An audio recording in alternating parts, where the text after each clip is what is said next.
Fairbanks Focus Alaska View is brought to you by the University of Alaska Fairbanks, Alaska's first university, and the Fairbanks Economic Development Corporation, bringing economic development to interior Alaska.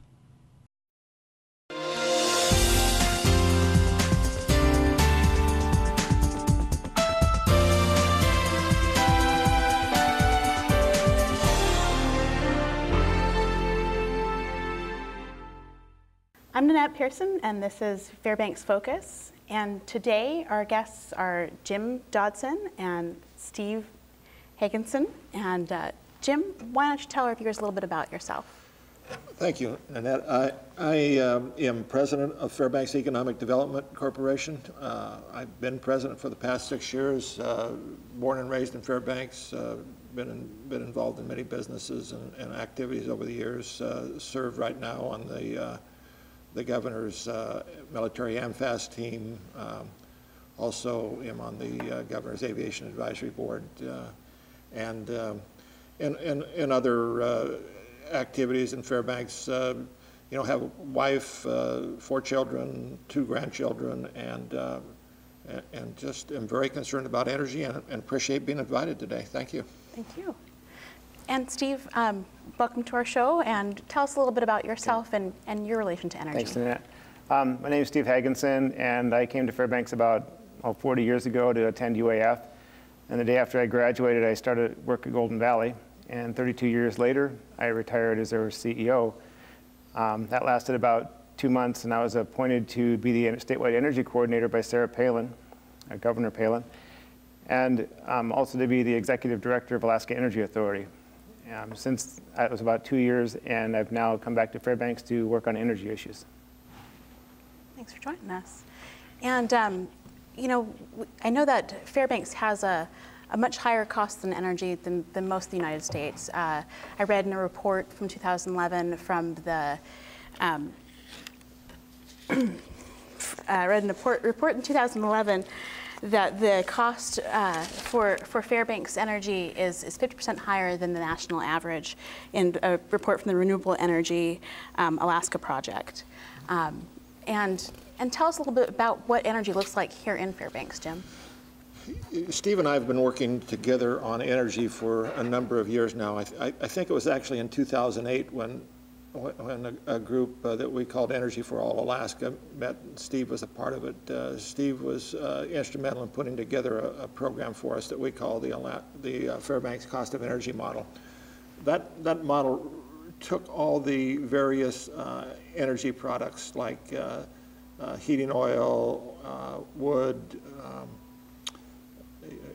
natural gas, anything that might be available, and compared it with its specific usage, whether it was being used for space heating, whether it was used for transportation or electrification, and figured out the cost of energy in the community.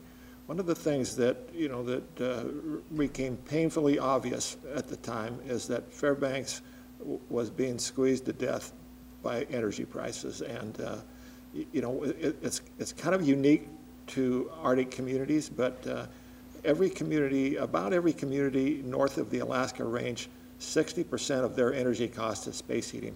And so when we sit down and realize that, and of course we've talked about a number of energy projects over the years, including Watanas, a dam, but when we recognize that if we didn't solve space heating, if we didn't have a program that was going to address space heating, we weren't really going to solve the energy cost of Fairbanks.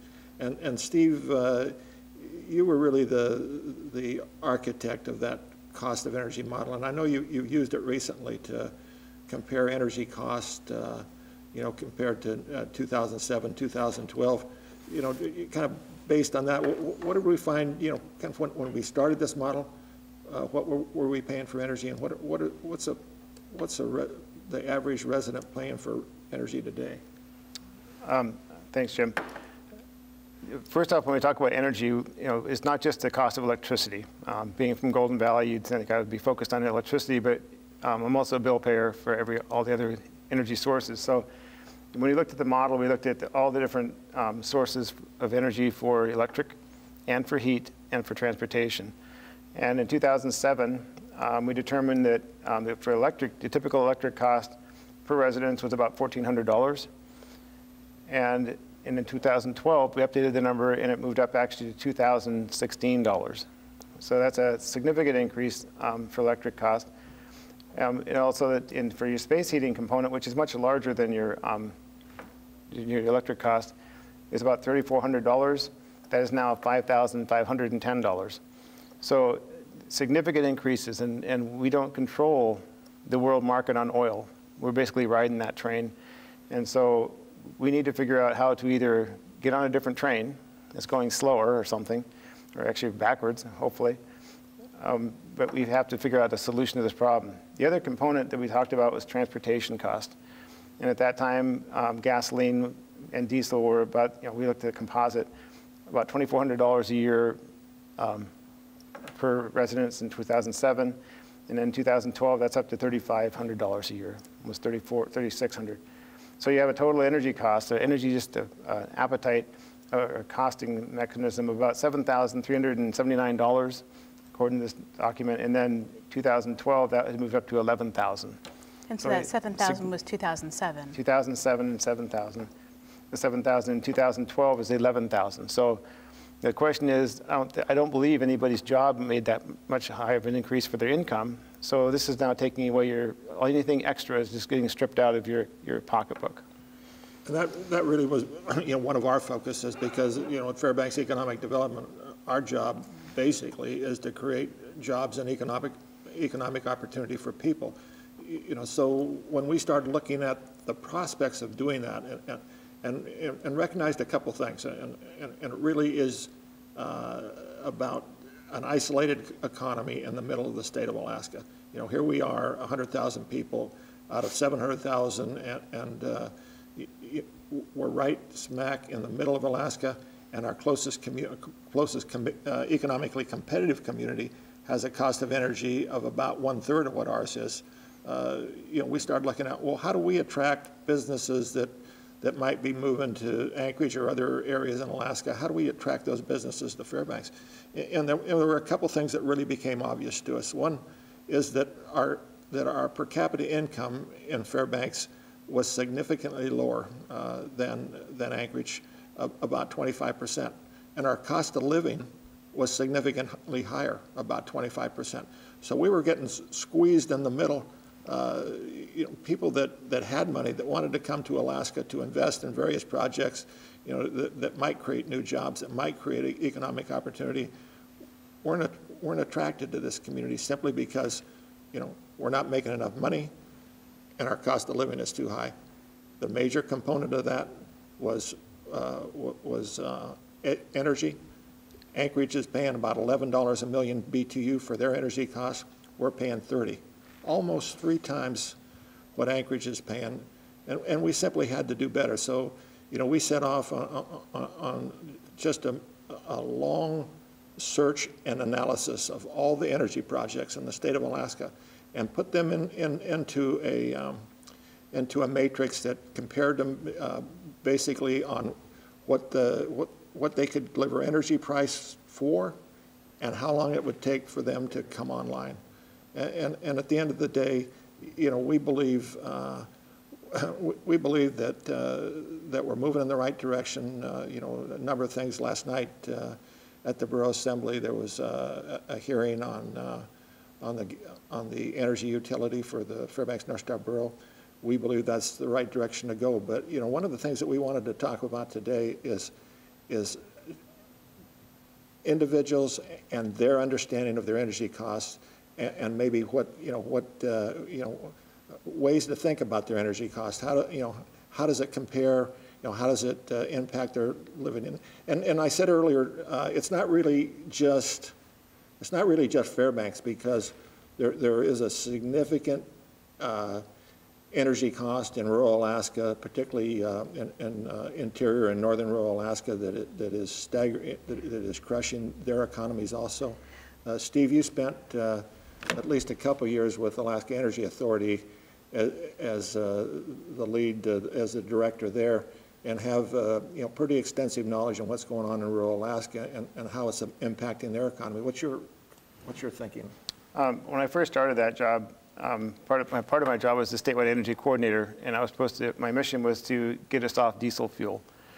And so typical engineering approach, I had to figure out what the problem was. What's the question? And so I started looking around at different parts of the community around the state, and I took this model, actually it was developed in Fairbanks, that talked about the cost, the three components, electric, space heating, and transportation, and moved it around through the state. And we looked at different communities, and without getting into the specific numbers, Anchorage was very low cost, okay? But when you looked at electric and space heating, they were the lowest cost. But their transportation was much higher. But they were still overall the lowest. Then we jumped to Fairbanks, and you can see our space heating costs were many times higher. Transportation costs were just a little bit lower, but our electric costs were about twice as high. So you can start seeing there's a huge separation. Then we went to Bethel and looked at a kind of a regional hub area, and they were even higher than Fairbanks. Then we went to Ambler, and they were even higher yet. And the last section we went to was the southeast, and they were lowest by far for electric rates because of all the hydro base they have down there. So we started getting a regional picture, and then later on we actually took that simple analysis and made it a much more complete analysis with the Alaska Energy Pathway that looked at every specific community in Alaska, looked at what their current cost was, looked at the resources in their backyard that they could switch to, and then came up with a plan to deploy those resources to provide their heat, electricity, and transportation fuels. And so the idea is to sort of map out an energy plan specific to each area in Alaska that they can take advantage of what's right there. But it has to be based on what resources you have available. The cheapest, right now is probably in Anchorage, but everybody doesn't have access to gas. And some people have the cheapest, I wish I could have a big hydro plant, but they don't have access to it. So when you look back at the rail belt, they are looking at hydro plants like Wantana, Susitna. The Alaska Energy Authority has restarted that investigation and filed with a FERC license for that project to take care of some of the rail belt issues. I've also seen a FERC license out there in the Bethel area as a result of that study. So there's a lot of, you need to see what's available to you, and then you have to analyze and see if it's cheaper. Because it doesn't, if it's more expensive, then you just stay with where you are. So a quick analysis, the comparison to see what those costs or relative costs are, will get you, kind of let you focus in on what the real answer is real fast. And that's what we tried to do in that study. Well, excellent. Well, I think we're going to talk some more about that study next week as well, and get a little bit more into some of the solutions to those rising energy costs. My name is Samantha Larson. I'm here with Bob Shevchik, the UAF Executive Officer. Thank you for joining us today, Bob. You're welcome. Bob, if you would, could you give me an overview of the UAF's new energy plan for the future? Yes, UAF presently has an old set of coal boilers that have been run since 1960 that are wearing out.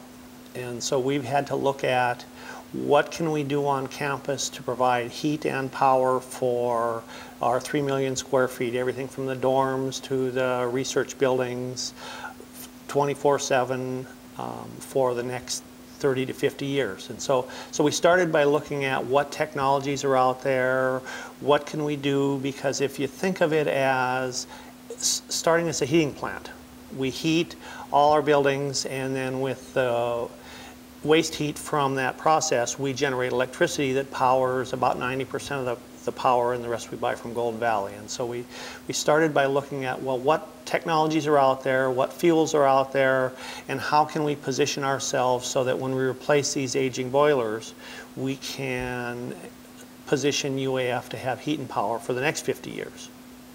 We looked at everything from boilers to turbines to gasifiers to internal combustion generators, and we even looked at nuclear and electric options.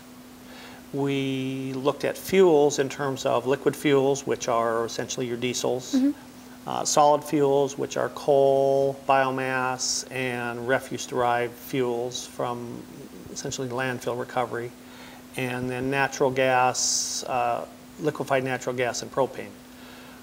After analyzing what it would take to heat a campus that size, and you can, for anyone who's been on campus, it's a substantial heat and power plant that you see right when you drive onto campus.